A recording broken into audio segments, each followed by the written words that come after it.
All right, this is pre-algebra lesson 5.3, adding and subtracting fractions. The only difference between now and what you used to do is that the option is you can go to below zero, right? You can actually cross zero and become negative, which is not a problem. That is no big deal for you.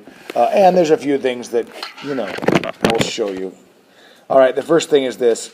Let's do this. What if I have 5, 6 minus 3, 6. What is the rule about this, people? Let's talk about this. You need to understand the rules. I know a lot of you know how to do this, but you may not realize what you're doing. What is the rule? When am I allowed to add or subtract fractions? What has to be true? What has to be true, Jade? The denominator has to be the same. The denominator has to be the same. Once the denominator is the same, it's real simple. You subtract just the tops, right? It's going to be 5, 6 minus 3, 6 is going to equal something sixth. The denominator doesn't change, right? Do we all agree with that? Yep. Do we remember that? Mm-hmm. So 5, 6 minus 3, 6 is 2, 6, which can be reduced to 1/3. Agreed? Mm-hmm. Okay. If that's true, then tell me this.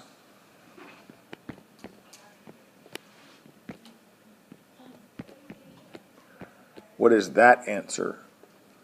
What's the rule? See, nothing changes here just because there's a variable. What do you think it is, Gigi? What do I got? It is 12 over y. Exactly. The denominator doesn't change. Do we know what y is? No. But this is 12 over y. That's it. The rules, the system that we do doesn't change. Okay? Good. What about this then? What about, well, actually, that's kind of easy. All right. Let's do this. All right, here we go. Here's more algebra for you. What about 1/2 plus 1/3? Okay, so let's talk about 1/2 plus 1/3.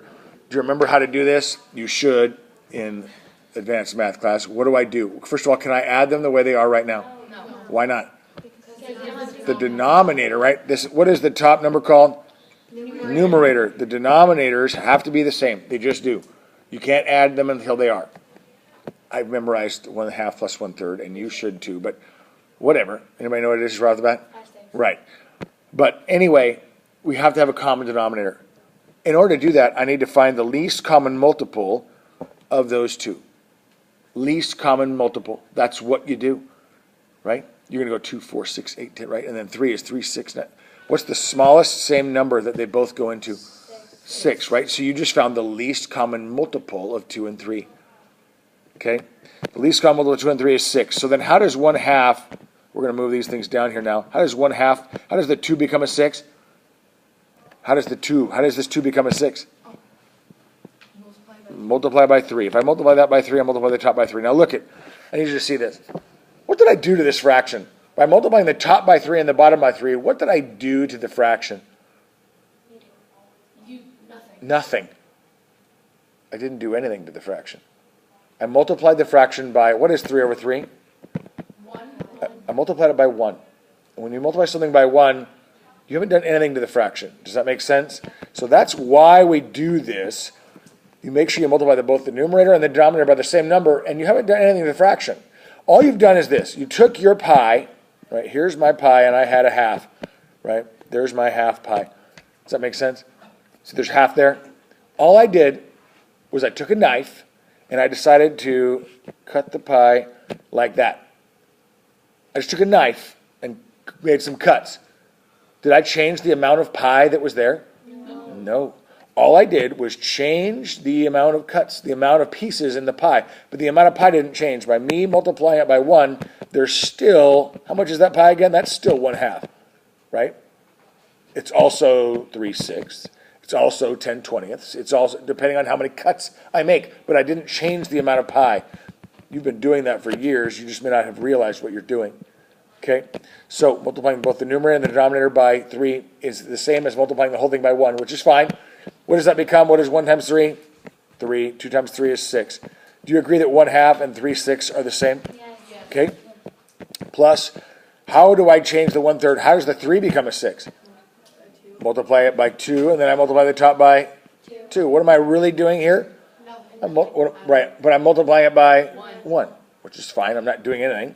So that makes 2, 6. Now, can I add them? Yes. 2, 6 plus 3, 6 is 5, 6. Agreed? That's how you do it. Notice what I did. This is the important part here. Well, I'll show you something else. Let me give you another one. 4 sevenths minus 1 half. Now, here's the deal. Watch, just watch. You watching? Are you watching?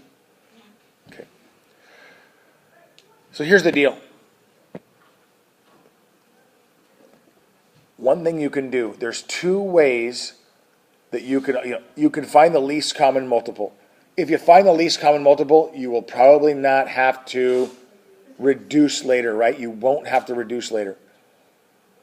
You don't have to find the least common multiple to add or subtract fractions. You just have to find any common multiple. Does that make sense? You have to find any common multiple. One way of doing that is to simply take this entire fraction and multiply it by 1. Right? Isn't that what we're going to do here? We're going to multiply by 1. In the form of whatever this denominator is, we're going to take this fraction and multiply it by 1 in the form of 2 over 2 times 2 times 2. 8 fourteenths. Agreed? We're going to take this entire fraction and multiply it by 1 in the form of 7 over 7 times 7 times 7, which is 7 fourteenths. Does that make sense what I just did? Did you follow that? You take this fraction and multiply it by 1 in the form of that denominator. You take this fraction here and multiply it by 1 in the form of that denominator. 8 fourteenths minus 7 fourteenths is 1 14th. Agreed? Okay, good. Here we go. You ready for this? Let's see if you can do this.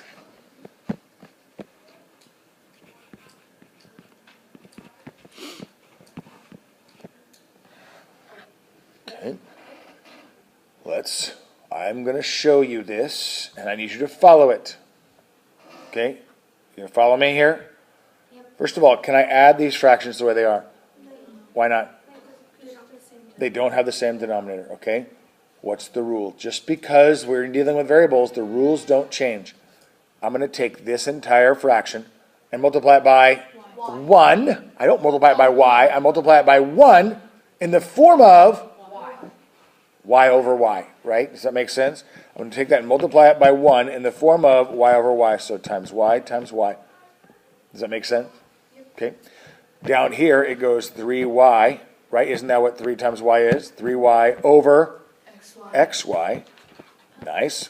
Plus, I'm going to take this entire fraction and multiply it by 1 in the form of x over x, right? So times x, which makes this 2x over xy, right? Does that make sense? Because yx and xy are the same. Can I add them now? Yes. Yes. Watch what I do. Let's talk about this. Let's do it. It's going to end up being this. What's going to be on the bottom? xy. That doesn't change. The top, can I combine 3y and 2x? Can I combine them together when I add them? No. When is the only time I can add or subtract terms like that? Is when they are exact terms. X and y aren't the same, right? So then you have to leave it. 3y plus 2x. Can't combine them, right? You can't combine them. But that is true. Isn't it 3y plus 2x? There it is. That's algebra. That's the algebra in this. Okay, you guys try one. Try this. Try...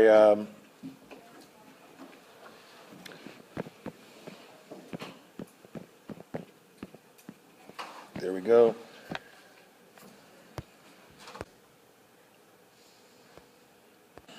All right, here we go. Can I add them the way they are? No. Okay. One thing I can do here is this. The best thing to do is if you can, in your head, find the least common multiple of 8 and 6. That's the best thing to do. Do you have to do that? No. What you could do is, listen, you're always allowed to do this. Multiply this by 1 in the form of 6 or 6, right? You could do that. And you could multiply this by 1 in the form of 8 over 8. You could do that. The problem is that I'm telling you right now, since 8 times 6, 48 is not the least common multiple, you're going to have to reduce later. Does that make sense? Yep. So, best move is to find the least common multiple. What is the least common multiple of 8 and 6? 24. How does how does the 8 become 24? Times what? By 3 by 3, right? By 1 in the form of 3 over 3. So 3 24ths. And you can look at this and go, does 1/8 equal 3 24ths? Does it? It should. Remember, by multiplying it by here, we're not changing the amount. Right? Minus, what is 5x over 6? How does the 6 become a 24? Times 4. 4 over 4. So then, this becomes a 24. What is 5x times 4? 20. What is 5x times 4? That is 20x. Agreed? Right? Okay. Can I subtract them now? Yes, I can. Why wouldn't I be able to? They both have a common denominator. Right? I can subtract them now. I can do the problem. So then, what is the denominator going to be? 24. The numerator is going to be, can I go 3 minus 20x? Can I combine those? No. Oh, okay.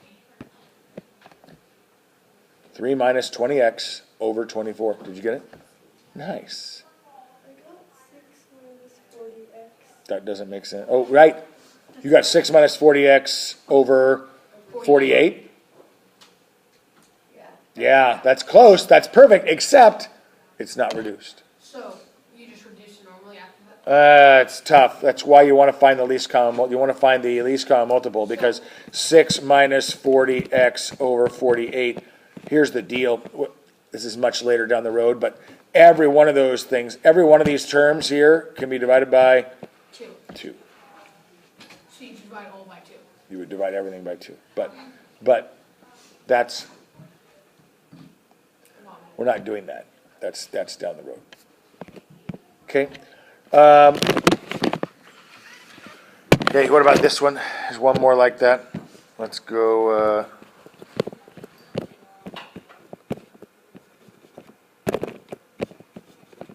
try it. You're watching. Here we go. First of all, can I subtract them the way they sit? No. Nope. Least common multiple of 7 and m. 7m. 7m, right? There's no other way to do it. There's no other, So, okay. I'm going to multiply this by, say it correctly, I'm going to multiply this by 1 in the form of m over m. Does that make sense? Times m times m. That makes 3m over 7m. Agreed?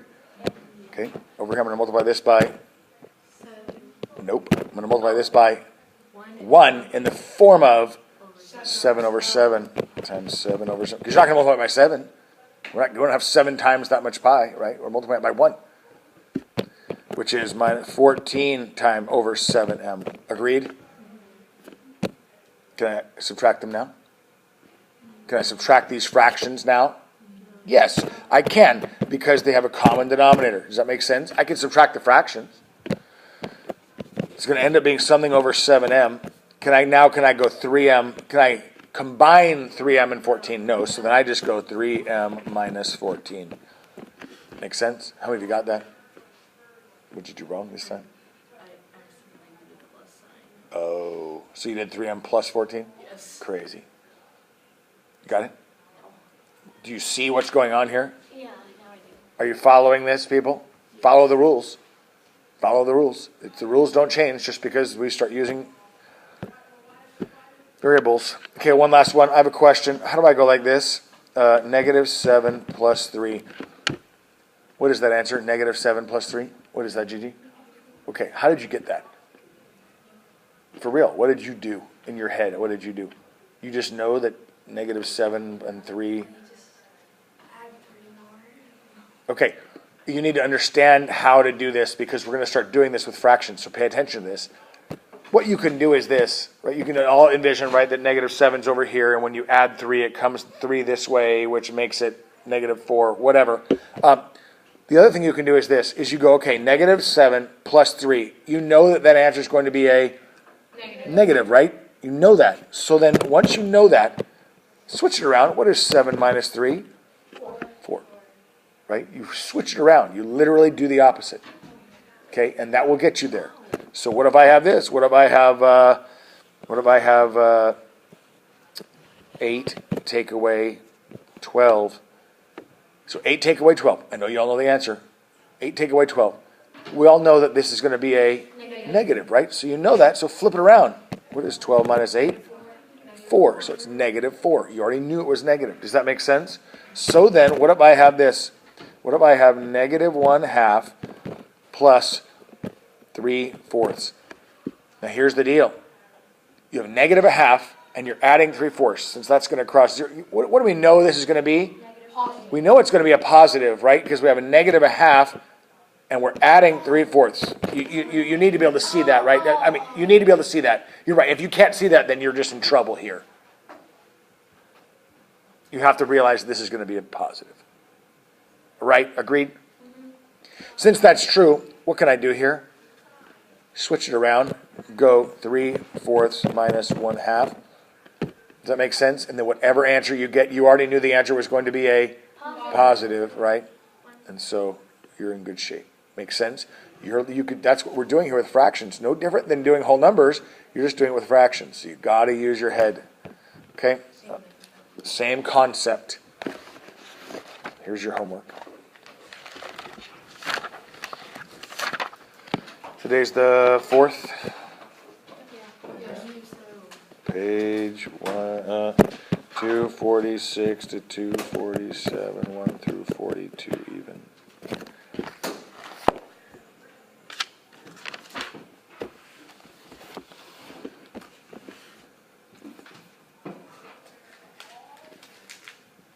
Yeah, a lot of them are super simple because they've already given you the common denominators, but whatever, you'll see. You have about 9 minutes left of class.